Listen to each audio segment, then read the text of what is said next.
Katrice Mahi Carol was brutally stabbed to death inside her Napier home in 2008. He's holding her around the throat. Yeah, because I'm frightened. I feel frightened. I'm seeing a knife.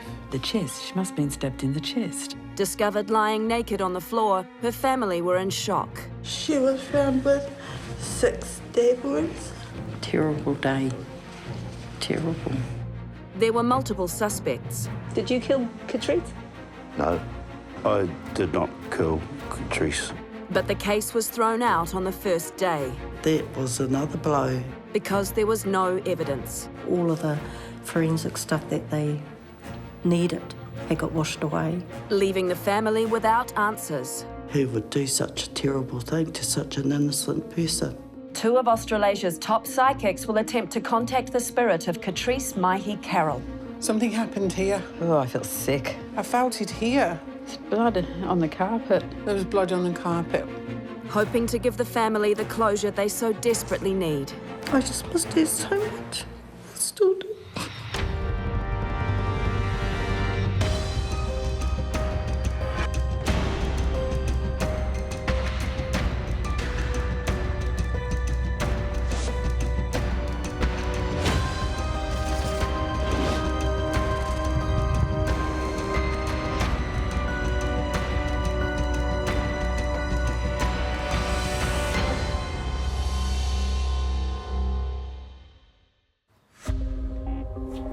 No one has ever been found guilty of Katrice Mahi Carol's homicide.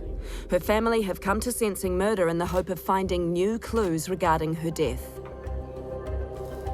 Psychics Sue Nicholson and Deb Webber have travelled to Napier to reopen Katrice's cold case. The rules for sensing murder are clear. The psychics have no prior information about the victim or the filming locations. They are filmed on separate days. Their job is to provide the victim's name, age, sex, and details of how and when the person died. Correct answers are sometimes confirmed by the film crew. I feel more of a gentle energy, of a female energy, a gentle soul. She's friendly.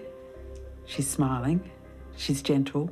I'm getting a female, but I feel like there's this massive smile, big smile.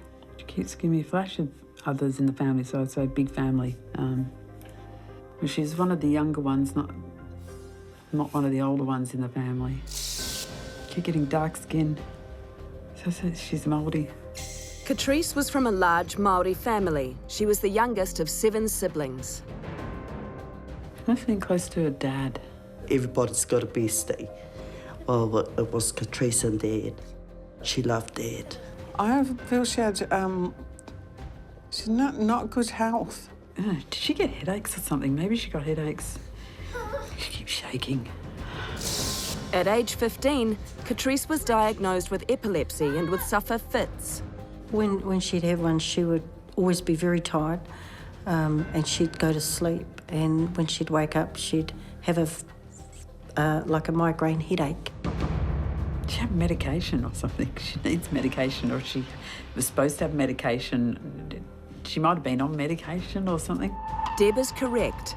Katrice used medication but continued to suffer crippling headaches for the rest of her life. Katrice married at a young age and started a family. She proved to be a stern but loving mother. Growing up with my mum, she was real hard on us girls. Always had rules there. I think just ways to Clean up, make your bed. yeah, looking after us. But the stresses of daily life took its toll on her marriage. She had quite a lot of ups and downs emotionally with a partner. So I'd say there must have been separation in the family. With her marriage. She was separated from them. She separated from Don in 2004, moving into a flat on Cottrell Crescent. She had her own space. She could have the muckles and the kids went to visit her and stuff. Okay, she's telling me about her house. She tried to keep it nice and tidy. She's neat and tidy, loved her home. It's not a big home, it was a small home. She was very proud of her house, to look after her house. The house was always spotless. You couldn't fault it. So, she was very house proud. She said she would make up the bed in the lounge for her grandchildren to stay. She used to love them coming to stay, to visit her, and that's where they would sleep, in the lounge. Yeah, she always just set it up. By the time she knew the kids were coming, it would be all set up. Yeah, in the lounge. She must have seen her kids all the time. She must have had contact with her children constantly because I keep seeing them. I'm just wondering if she babysat the grandchildren or something. The girls would always be looking for babysitter if they wanted to go out, and it was always Mum. Mum, can you look after, the muggles? Katrice lived a good life and had a loving family, so her murder was completely out of the blue. Someone came into her house. Someone came into her home and did this. He came straight into the house. He must have something in her face or punched her in the face or something. Blood. Trying to show me blood. I see blood over here, so I feel like I'm seeing a knife. So she was stabbed at home.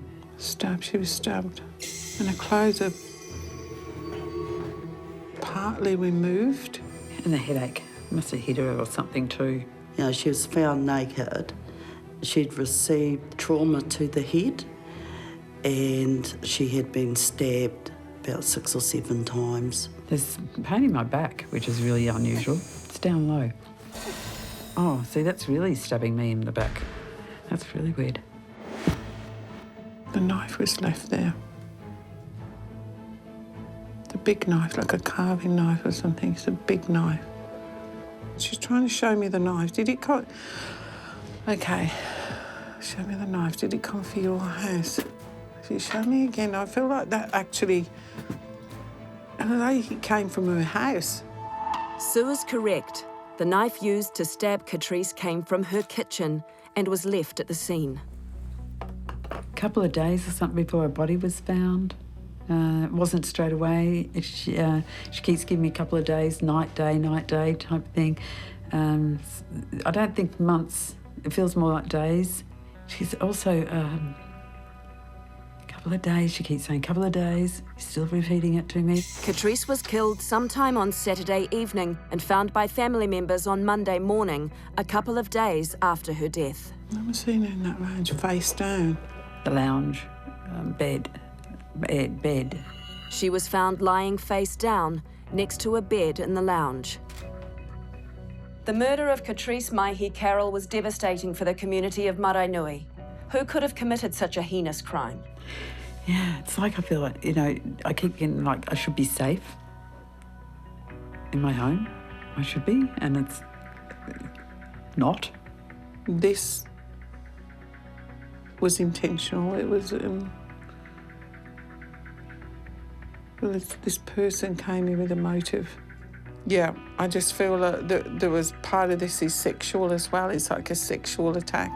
Police also believe the attack was sexually motivated, but before DNA could be taken, Katrice's body was washed. So therefore, all of the forensic stuff that they needed had got washed away.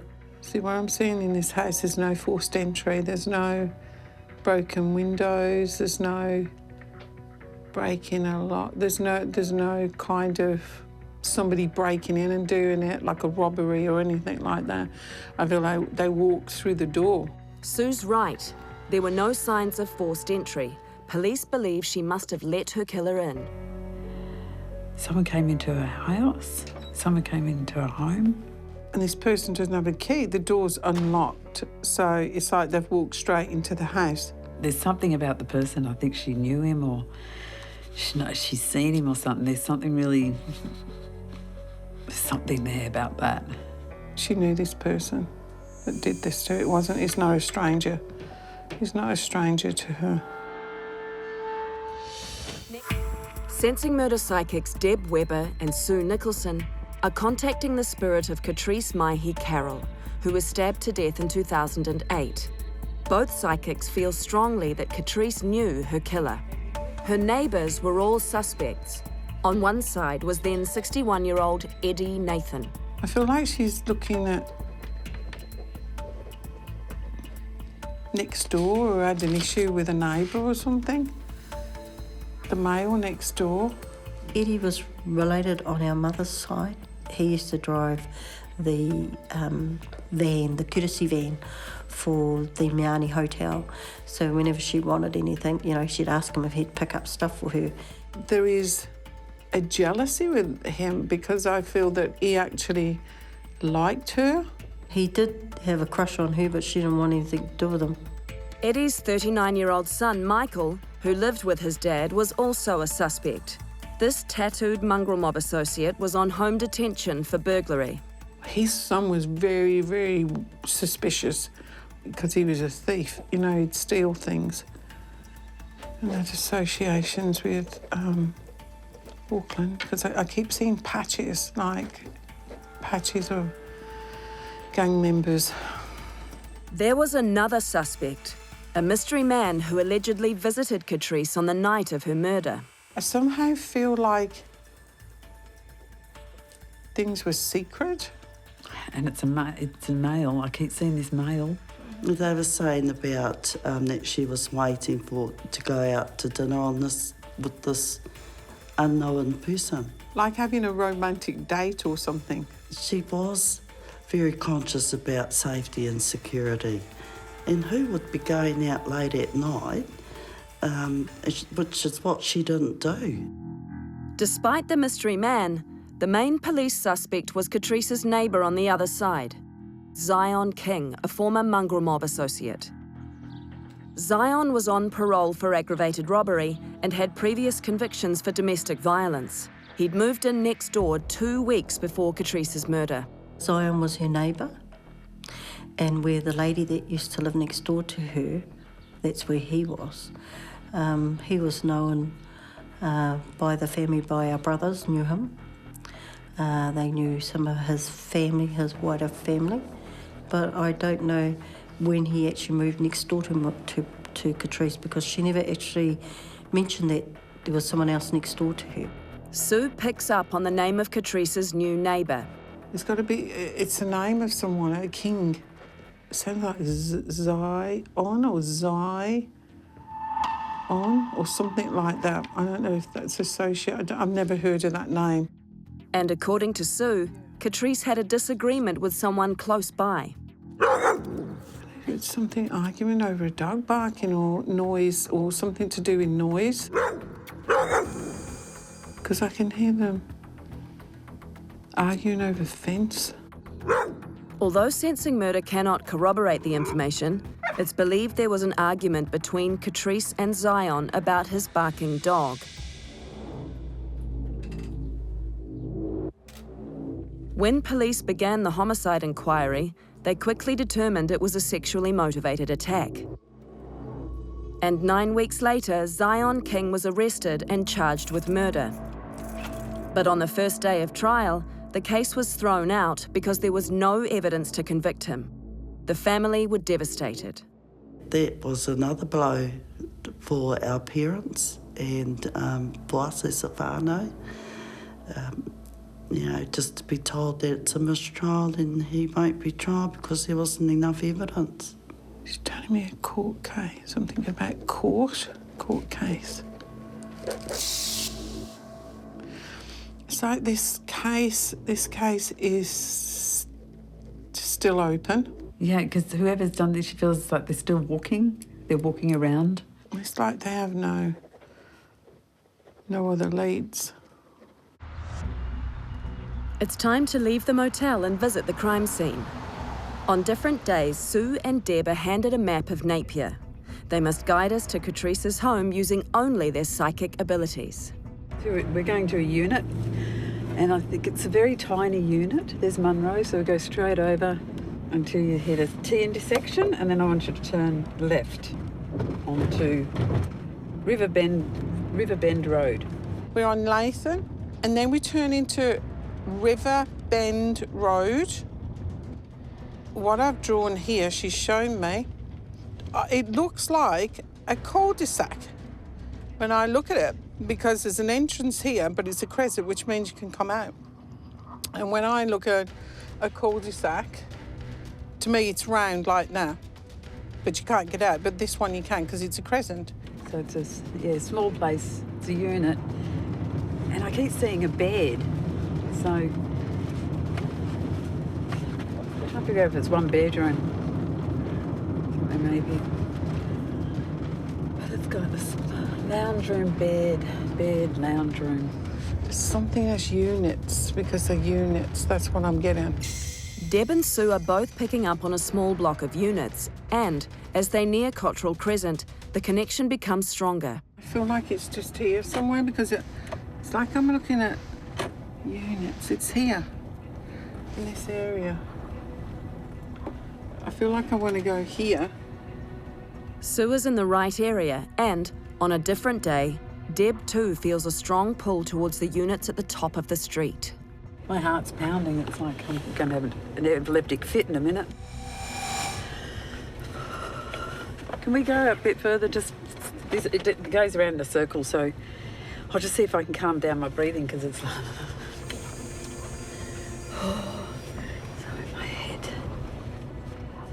It was more so when I came into the street that I started having the fit, or felt like it. I think she's epileptic, maybe, I don't know.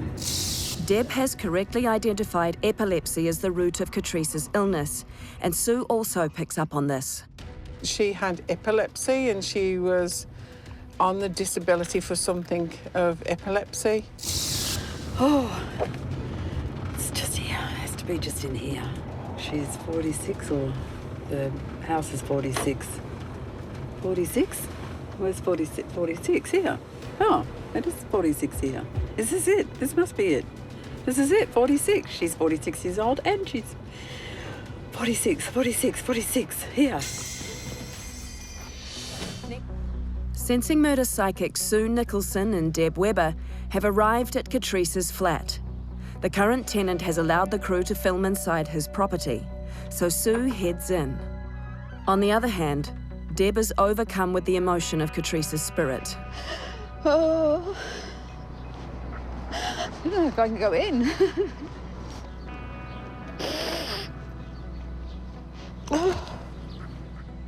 Holding the picture of Katrice, which she still hasn't looked at, Deb reluctantly approaches.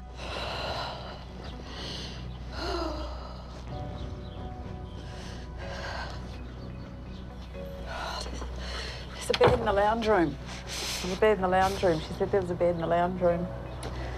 Oh, come on. I did see a bed in here, which is interesting. Still feels like family lives in here. She loves her family. Her family are very important. One boy, or four girls. Four girls. The children, I can hear children in here too. I mean, obviously she's only got one bedroom, but her grandchildren would stay and they'd sleep in this lounge. Katrice would often have her grandchildren over to stay, making a bed up for them in the lounge, and she made sure she kept everything in order. She's very neat and clean. She likes it all clean. I saw that before. This is actually dirtier than what she would have. She had it all clean. She's very house proud.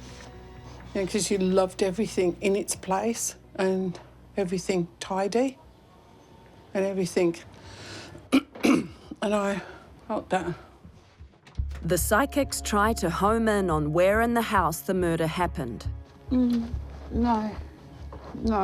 It's all right in here. This wasn't a room. She wasn't. Yeah. Oh, it's laundry. That's okay. It's okay. This is where I feel. Oh, tell me where. It's in here. She was in here. She was in here. In here. She was found in here. Both Deb and Sue have correctly identified the lounge where Katrice was found lying in a pool of blood. This feels like a different carpet because it was brown. This isn't, she's telling me she liked her old carpet. She didn't like this carpet. Carpet was brown. Have they changed the carpet or something? No, it's old. Yeah, they changed the carpet. It doesn't look the same. Again, the psychics are correct. the original brown carpet was changed following Katrice's murder. In the motel room, Sue picked up on an argument Katrice had with a neighbour, so she heads outside to see if this was the incident that sparked the murder. It's a standoff here with an argument across the fence because I can hear her shouting. She went outside at some stage, came back in, she saw the guy next door or something. She's saying something about door next door. And she didn't like to cause a fuss because she wasn't an argumentative type, but I just feel her condition was getting to her. I just felt that noises and things like that would irritate her. The person, the neighbour, I don't feel had been there that long. Eddie Nathan had lived next door for 4 years, but neither his son Michael nor Zion had been there that long. Who entered Katrice's house that night? He's come round the back. I can hear him say, "Oh, bloody sort her out." It was like he came through the back way, so nobody would see him. But it's at night time. It's night time, it's dark, I can see outside it's dark, and she wants a drink. I actually feel like he's been drinking as well. Is that a Friday or a Saturday or something? The time was here, they wanted to have sex with her. She's in shock, like, what are you doing in here? But she's really frightened. He's having a go at her. She just walked into her kitchen, so I reckon the knife might have come from her kitchen. It's like this. Imagine that, but what are them? A big knife. Oh, my legs feel really strange. Wow. Something happened here. That's weird. My legs just went here. Oh, I feel sick. I feel really sick. Oh, that's made me feel sick going over there. I felt it here, in this area. My legs just felt like it was going to collapse. Something here, I fell down. I fell down on the floor. I think I was maybe hit or something, I'm not sure. I think she knows who did this to her.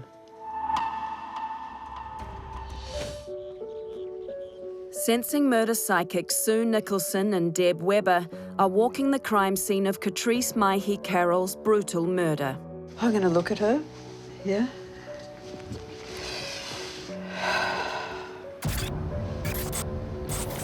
She had stab wounds, so she had multiple stab wounds. I don't know if she died straight away, though. I think she might have actually been alive for a while. I can see blood. There's blood on the carpet. There was blood on the carpet. There's a lot of blood on the carpet. I don't know why she's showing me like her head's under the bed or her head's... I feel like she's facing down. And I think she was partly under the bed or something, or covered up a little bit with blanket or something. But she feels like she's on the floor. She doesn't feel like she's actually on the bed. Katrice was stabbed multiple times and crawled across a blood-stained floor towards the bed, grasping at the cover before succumbing to her injuries. And she lay there till her family came. Something about why didn't they find her sooner?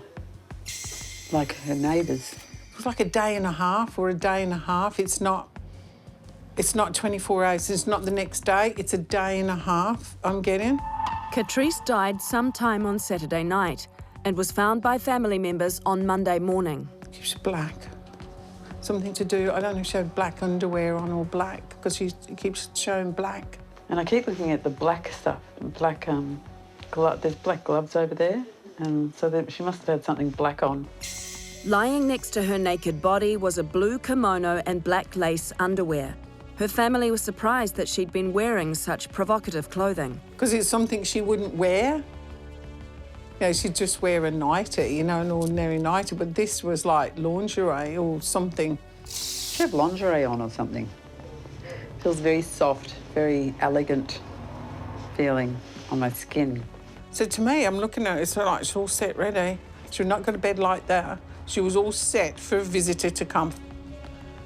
A man friend, she said. Was the mysterious male visitor the one who killed Katrice? Police discounted that possibility and instead arrested and charged Zion King with the crime. However, no DNA of Zion was ever discovered in the unit. No DNA? Must have got DNA or something. You don't leave the murder weapon at the scene. It's like you take it with you, but for some reason... Oh, she said because he thought he was clever and smart. Someone cleaned up really well. The psychics begin to get a clearer picture of the killer. Whoever it is has got tattoos. And they're bad. I see tattoos up this person's arm. Is this a high area for gangs or something? I don't know if it's a mongrel mob or a gang. She's saying bad, bad, bad, bad, bad. Looks to me in his, like, 40s. Broad, big man, but dangerous man. He smoked, because I could see nicotine on his fingers. It's Nathan. Someone Nathan. Nathan, yeah. Eddie Nathan used to drive Katrice to the Miani pub where they would share a drink together. Did he have something to do with the murder? I can hear people, like she's showing me this image of people around her having a good time, drinking. It must be a local pub or something. Looks like a pub sort of scene to me. She's happy at the pub, not a problem there. That name, Nathan, came back in again, but I think he's fine. She's talking to me now about, again, about King, I-N-G. They've been in prison before or something. Something about jail and police before. Zion King had gang connections and had been in prison, but so too had Katrice's other neighbour, Michael Nathan. It's like these neighbours, they weren't here long. I feel actually like people a bit weary. They weren't here long. I want to vomit.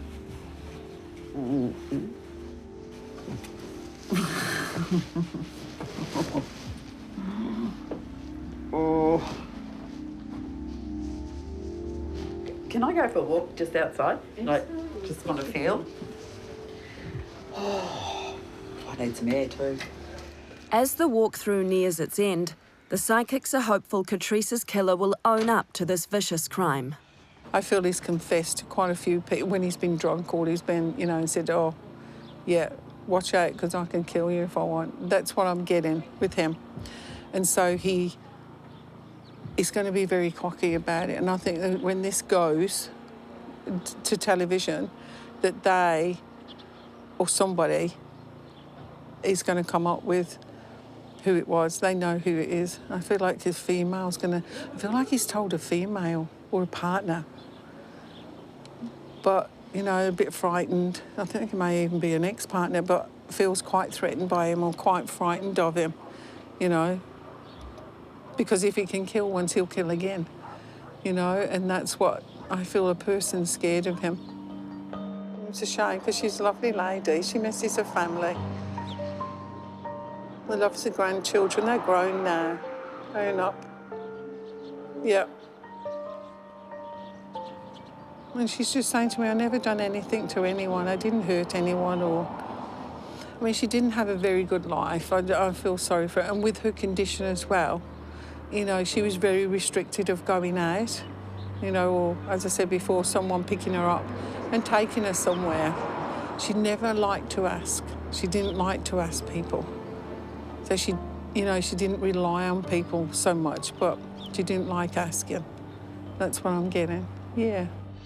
She was a bubbly cup. To me, she was... Katrice's family and friends have gathered to watch the completed episode of Sensing Murder. I feel more of a gentle energy, of a female energy, a gentle soul. She's friendly. She's smiling. She's gentle. She's got dark hair. Short hair.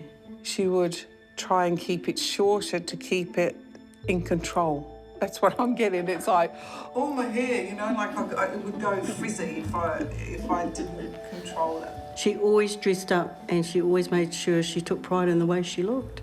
Yeah, no different to her house. So no, yeah, those were some interesting things because she was like that too. She has a very nurturing personality. Must have been close to her dad. She did like to have a drink. She'd have a drink. I think she did like a drink. She didn't like fancy drinks. She did love to drink. She loved to drink, and her and my koro did everything together. Oh, everything they said was perfect. Yeah, there was to a T. Yep, there was Mum's personality, all right. The drinking, and how she lived. She looked happy. The family are clearly impressed with the psychics, and it's the information regarding the night of Katrice's murder which really strikes a chord. I somehow feel like things were secret. Like a male coming to visit her as secret. Never ever heard of a mystery man like in Mum's life, or yeah, that just got me. I actually didn't believe there was a mystery man. But sometimes my sister would say things if she didn't want to babysit. If she wanted to rest from them, of course, you know, she would say something so that she wouldn't have to. But yeah, I didn't really believe that. But it was obviously something strong that the psychics picked up on. There's something about the person. I think she knew him, or she's seen him or something. There's something there about that. She knew this person.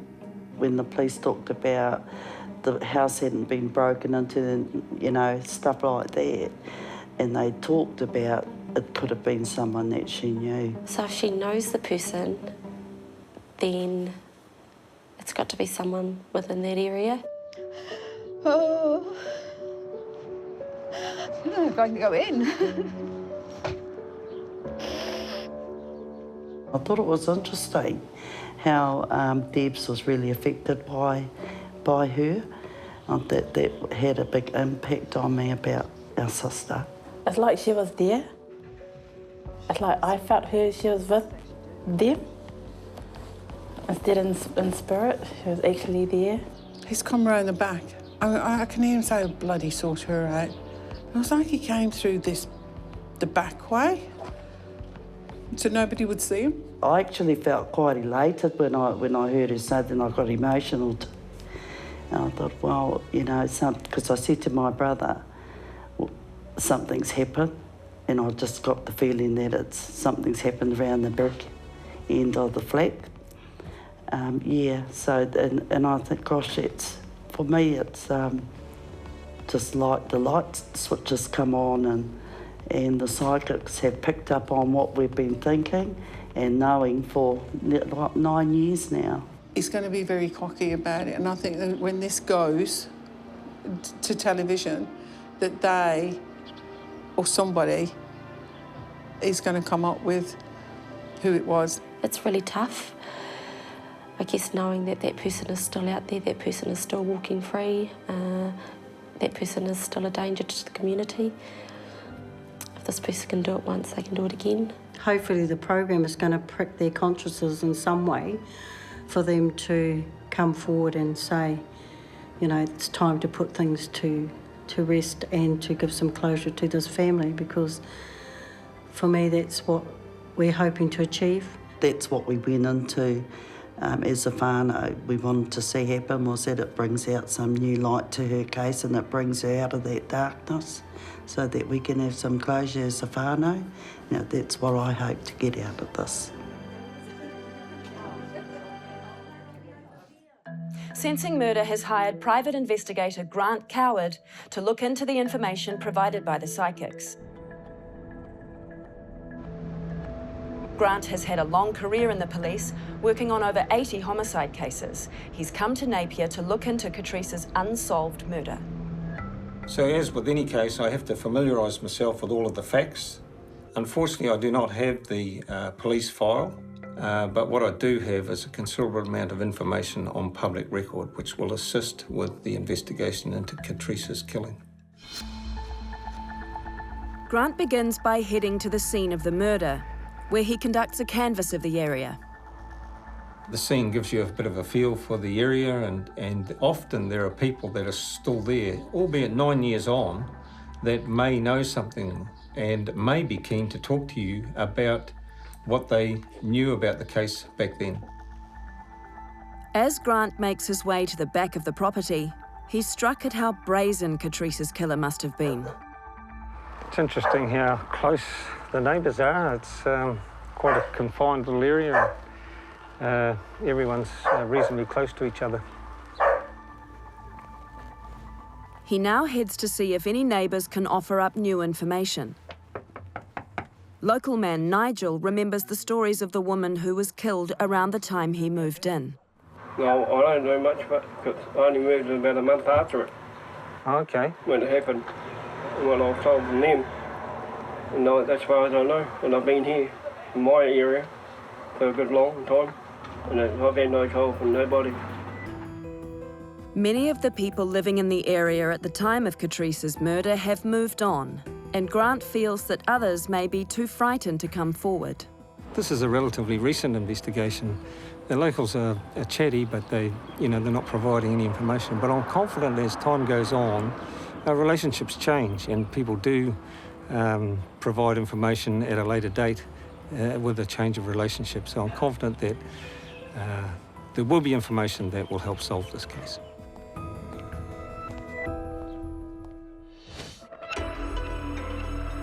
Private investigator Grant Coward is in Napier unlocking new clues in the hunt for Katrice Mahi Carol's murderer. Having walked the crime scene and talked to locals, he now switches his focus to the suspects. Of real interest to me is the fact that the police and the psychics have come up with the same three people. And they are Eddie Nathan, Michael Nathan, and Zion King. Sensing Murder wanted to talk to Zion King, and after initial contact, he decided not to be involved in the program. He is currently seeking compensation for being wrongly accused of Katrice's murder and for the time he spent in prison awaiting trial. Eddie Nathan passed away in 2015, but we can talk to his son, Michael. My inquiries reveal that Michael Nathan is still in the Hawke's Bay area, and so he will be someone that I'll be making an investigation to contact.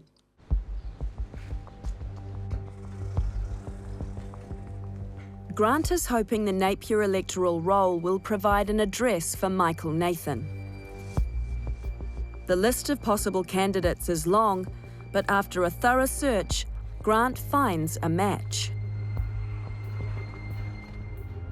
I went to an address and found an occupant who said that Michael did live there. Unfortunately, he'd moved on. Further inquiries revealed another address, which we've since been to. Unfortunately, he wasn't there either, but I'm still keen to track down Michael. I want to get his version of events of what happened here in the killing of Katrice Mahi Carol. As Grant continues his search, he's confident Katrice's killer will be found. Both of the psychics have said that Katrice knew her killer. And that is often the case with homicide investigations, that the victim does know their offender. Not always, but often.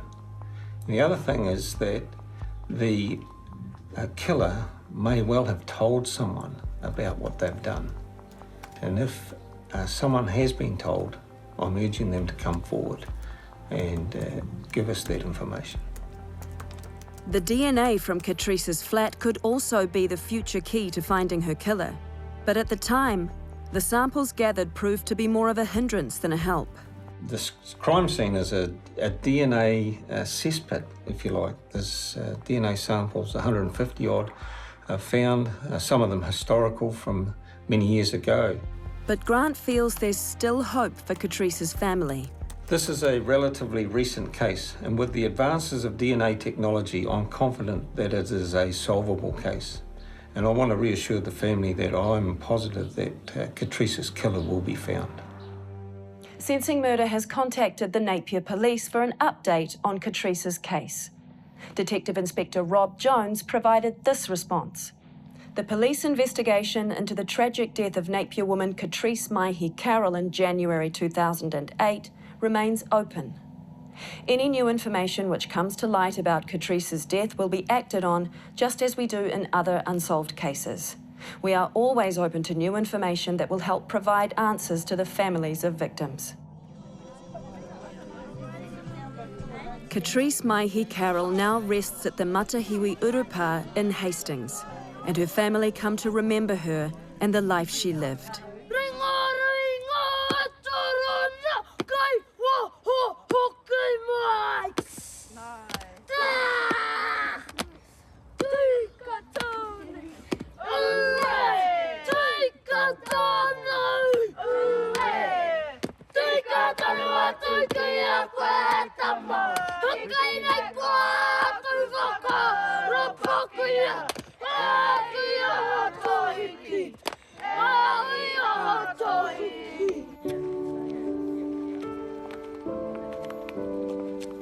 Baby sister, love you.